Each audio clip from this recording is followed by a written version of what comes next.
Hi, once again welcome back to Obstetrics and Gynecology videos. Today we are going to see about the induction of labor. Induction of labor means initiation of uterine contractions by any method for the purpose of vaginal delivery. That is artificially before the natural onset of the labor we are producing the uterine contractions. That is initiating the uterine contractions. And let us see what is augmentation of labor. Augmentation is the process of stimulation of uterine contractions that are already present but found to be inadequate. That is, in the case of induction, we are just starting the uterine contraction, or by one or other way, we are just initiating the uterine contraction. But in the augmentation of uterine contractions, already uterine contractions will be there, but this won't be adequate or insufficient. In that case, we will just accelerate it, or we will just increase the strength of uterine contractions and frequency of uterine contractions. That is augmentation of the labor. Next, we can see the indications for induction of labor. This include eclampsia, preeclampsia. That is, preeclampsia means we know that it is hypertension associated with the proteinuria and edema. And eclampsia means if the same hypertension, edema and proteinuria associated with the convulsions, it is called eclampsia. And diabetes mellitus, if the mother is getting gestational diabetes, or already if the mother is diabetes, if the mother is having chronic renal diseases or kidney problem, post maturity of the baby, that is if the pregnancy is continuing after 40 weeks also, that is known as a post maturity. And in the case of abruptio placenta, that is premature separation of the placenta, that is separation of the placenta before the delivery of the baby. And in the case of intrauterine growth retardation, and in the case of intrauterine death, in these cases we can go for the induction of the labor. And another condition is RH incompatibility, premature rupture of the membranes, fetus with congenital abnormality, oligohydramnia, polyhydramnia, unstable lie after correction into longitudinal. That is, if we have corrected the lie of the baby by using external cephalic version or internal podalic version, in that case, immediately before changing the position of the baby, we can induce a labor. And in the case of oligohydramnia, that is if the amniotic fluid amount is less, and polyhydramnia means the amount of amniotic fluid will be more than 1000 ml.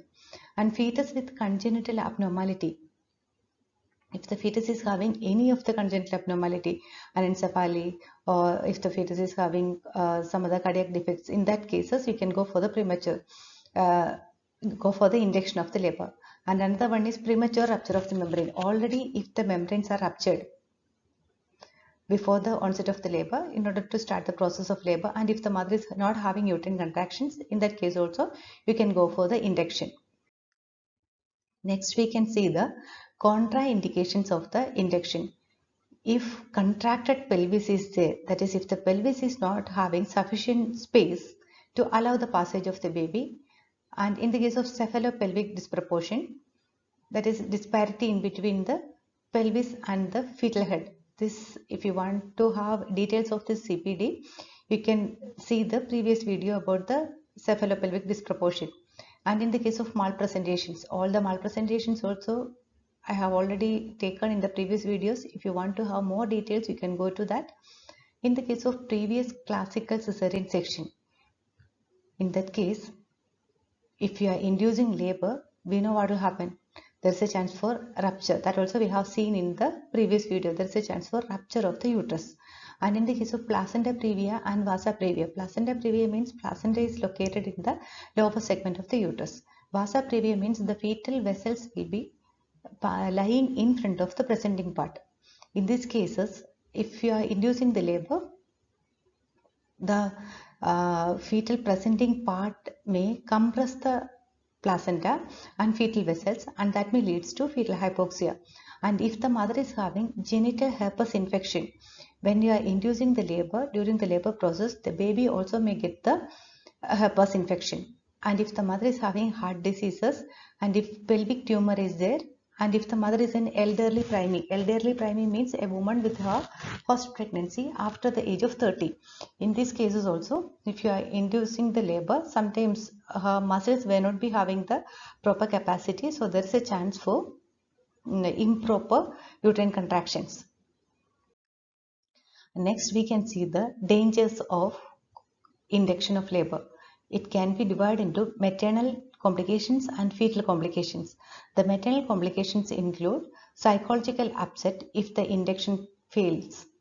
Sometimes, after inducing the labor, the normal delivery may not occur, and finally, we may be forced to pause the case for the cesarean. And the mother will be getting exposed to the severe pain, all those things. So that may upset her psychologically. And tendency of prolonged labor due to abnormal uterine action. Actually, here the onset of labor is not natural. Artificially, we are inducing the labor. So there is a chance for abnormal uterine contractions and increased need of analgesia. Usually, the cervix and the uterine muscles won't be favorable for the effect of oxytocin. So the uterine contractions may not occur properly. So the duration of labor process also may get extended. So the lady may need more analgesics. There is a chance for increased morbidity and chance for operative inference. Naturally, when the labor process is getting prolonged, in order to cut short the duration of labor process, the doctors may go for the operative delivery. So the chance for operative delivery is also more. The fetal complications include there is a chance for iatrogenic prematurity.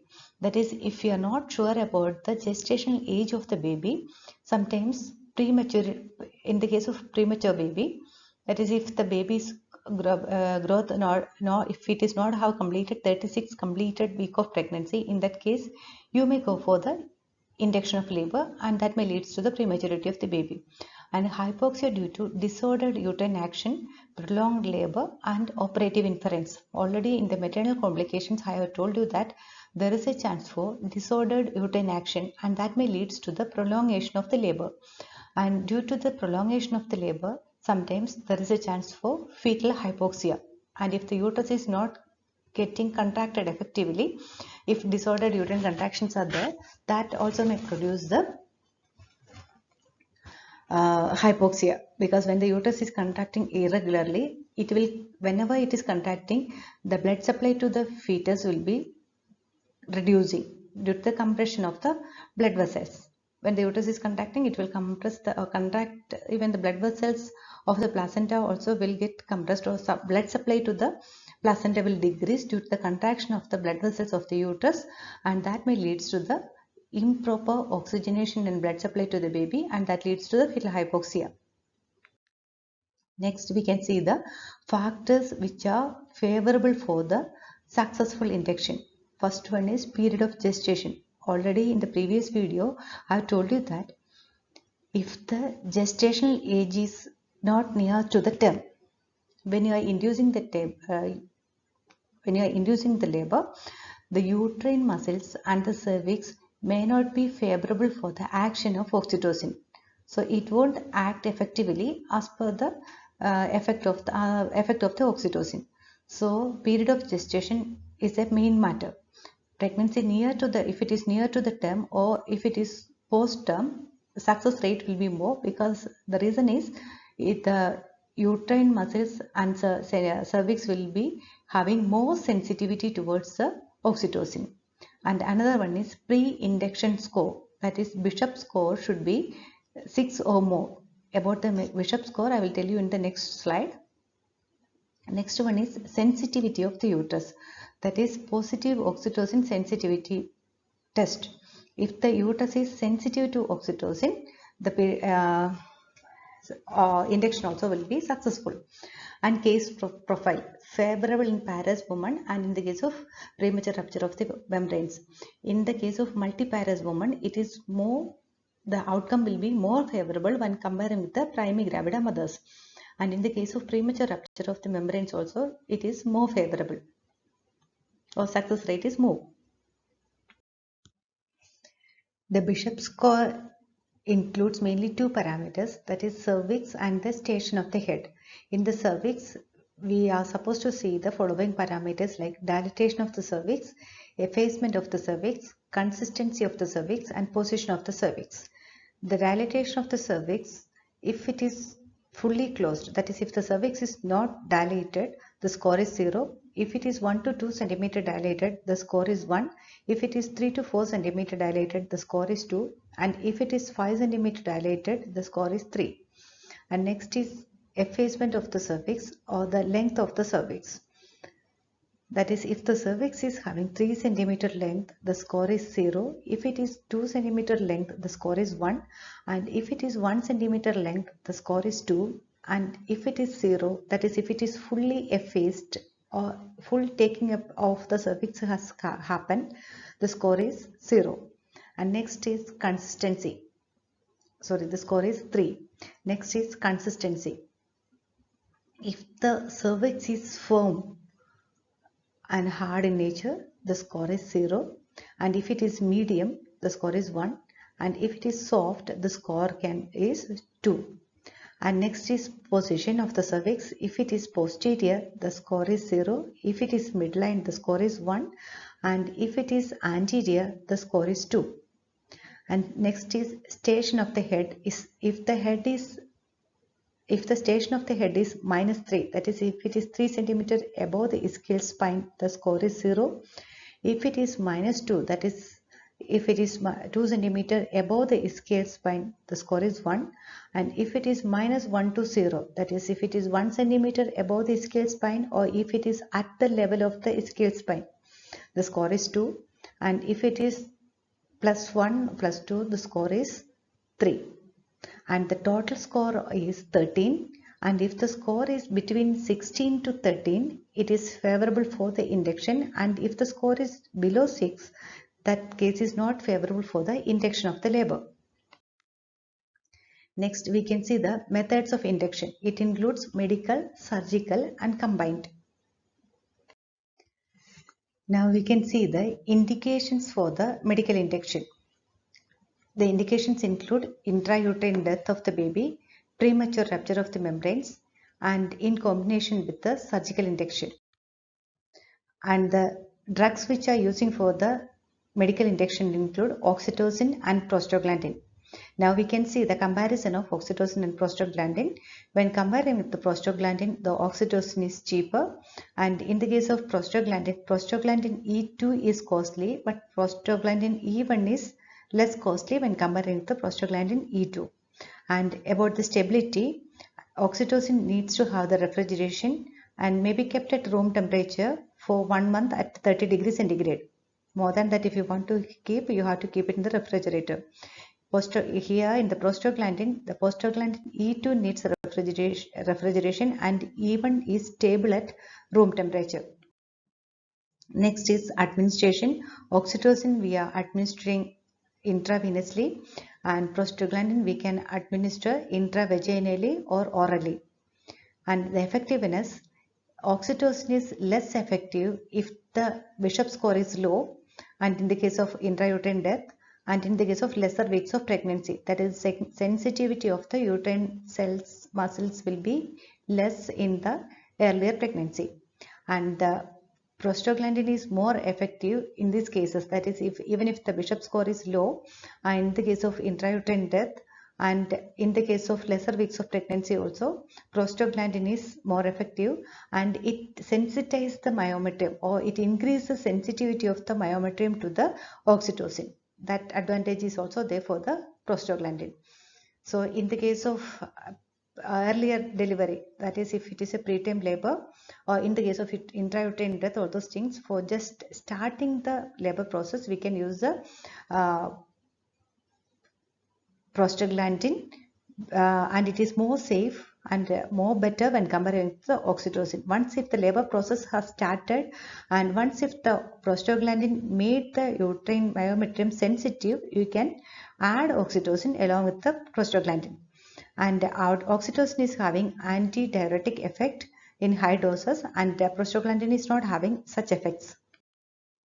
And the side effects of oxytocin include uterine hyperstimulation and here it will produce tachycystole.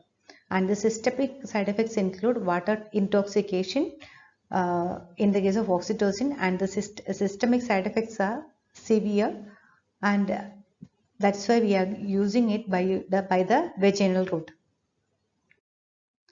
Next is surgical induction of the labor. The indications for the surgical induction include abruption placenta, chronic polyhydramnios, severe preeclampsia and eclampsia in combination with the medical induction. And if you want to place the scalp electrode for the electronic fetal monitoring, in that case also you can go for the surgical induction. In the case of surgical induction, that is, if you are performing surgical induction in the case of polyhydramnia, it will allow the leakage of fluid and the condition may subside. If the mother is having breathing difficulty or suffocation, that discomfort will decrease. And in the case of preeclampsia and eclampsia and all, if you are doing the premature rupture, the artificial rupture of the membrane, sometimes it may bring down the blood pressure. So these are the advantages of this. And the methods for the artificial rupture of the membrane include low rupture of the membrane, high rupture of the membrane, and stripping of the membranes.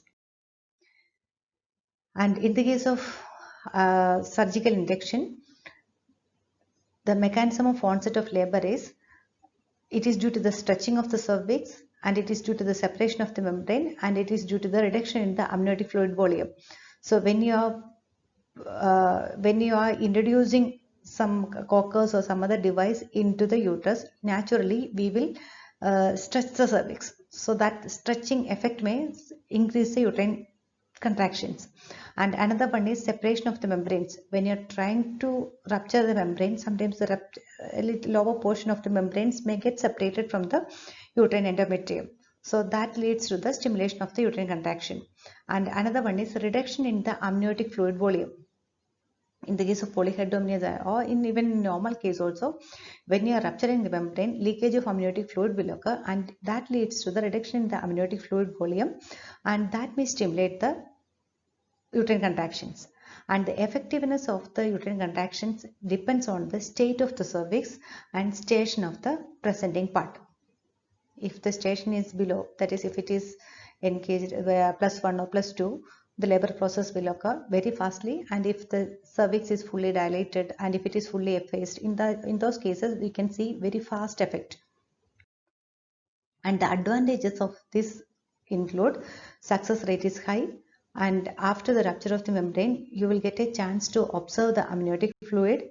And if you want to do the electronic fetal monitoring, you can apply the fetal electrodes on the fetal scalp, and it will help for reducing the blood pressure in the case of preeclampsia and eclampsia, and it will relieve maternal distress. In the case of polyhydramnios, already I told you that due to the large size abdomen, sometimes mother may be having a discomfort. When you are doing the artificial rupture of the membrane, due to the leakage of the fluid, that discomfort may decrease by reduction, because when the fluid is getting leaked, it will reduce the size of the abdomen, so the discomfort also will decrease. And the control of bleeding in the case of antepartum hemorrhage, when the membranes are rupturing, sometimes that may stimulate the uterine contractions, and that may control the bleeding if it is there. And relief of tension in abruption placenta and initiation of labor process. These are the advantages of this surgical induction. Next, we can see the contraindications of the surgical induction. This we are not supposed to do in the case of intrauterine death, in the case of maternal AIDS, and in the case of genital herpes. And the hazards of artificial rupture of the membrane include, when you are rupturing the membranes, there is a chance for sudden gush of the fluid, and along with that fluid, sometimes the umbilical cord also may come out. So there is a chance for cord prolapse. That is one complication. And there is a chance for amnionitis. Artificially, you are introducing a device into the uterus, and you are introducing fingers into the cervix. You are doing examination. So there is a chance for infection, and that leads to the amnionitis. And there is a chance for accidental injury to the placenta, cervix, uterus, and fetal parts. When you are introducing the device, for example, if you are introducing coccus or Drew Smith catheter for performing the rupture of the membrane, these devices, these coccus or the blades may come in contact with the placenta or cervix or the fetus, and that may produce injury to the soft tissues. And there is a chance for amniotic fluid embolism. That is, the amniotic fluid may enter into the maternal circulation, and that may produce the amniotic fluid embolism. And now we can see about the low rupture of the membranes. The membranes below the presenting part is ruptured to drain out some amount of amniotic fluid. That is, when the presenting part is getting engaged, it will be tightly fitted to the maternal pelvis.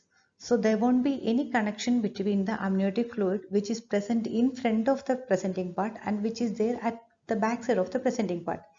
The fluid which is present in front of the presenting part is known as the forewater, and the fluid which is present at the back is known as the hindwater. So in the case of low rupture of the membrane, we are just rupturing the membrane which is present in front of the presenting part, that is forewater, we are just rupturing. And the contraindications include polyhydramnios that may lead to the separation of the placenta along with the flow of fluid. This is contraindicated in the case of severe polyhydramnia, because in the case of severe polyhydramnia, already I told you that when you are performing it, there is a chance for sudden gush of fluid, sudden escape of fluid from the uterus, and along with that fluid, sometimes the umbilical cord may come out. Sometimes due to that force, the placenta also may get separated. So these are the contraindications. Next, let us see how to perform the procedure. First, we should tell the mother to empty the bladder, and we should keep her in the lithotomy position, and you should clean the vagina, the perineal area thoroughly by using the antiseptic solutions, that is for maintaining the surgical asepsis, and introduce 2 fingers into the vagina and separate the membranes from the lower segment, and introduce closed coccus through the palmar aspect of one hand up to the membranes. Open the blade of the coccus and turn the membranes. Once if the membranes are ruptured, observe the color of the amniotic fluid and status of the cervix. Station of the head, and we should see whether cord prolapse is there or not, and we should assess the fetal heart sound. And once if the membranes are ruptured, we are supposed to keep a sterile pad over the vulval area in order to prevent the entry of microorganisms, and we should start antibiotic prophylactically. The hazards of this include, there is a chance for cord prolapse, chance for placental abruption, there is a chance for injury to the presenting part, chance for rupture of the vasa previa, and chance for amnionitis. Already I have explained all those things. Only the rupture of vasa previa I didn't explain. Vasa previa means we know that it is the fetal blood vessels are lying in front of the presenting part. So when you are inserting the coccus, if the blood vessels are there in front of the presenting part, when you are performing the rupture, that may include make injury to the blood vessels of this blood vessels which are lying in front of the presenting part. Next is the stripping of the membranes. In the case of stripping of the membranes, next one is combined method. In that case, we are combining both medical and surgical. That is, we will perform the artificial rupture of the membrane, and along with that we will use oxytocin or prostaglandin. Both medical and surgical we will combine together. And the advantages of this include, it is more effective than using a single method, and the period of duration of labor process also will decrease, and the period of observation also will decrease, and the chance for infection is also less, because naturally we know that after the rupture of the membranes, if the duration of labor process is getting increased, chance for infection is more, so that also will be minimized. So that's all about the induction of the labor. Thank you for watching this video. See you once again with a new video. Bye.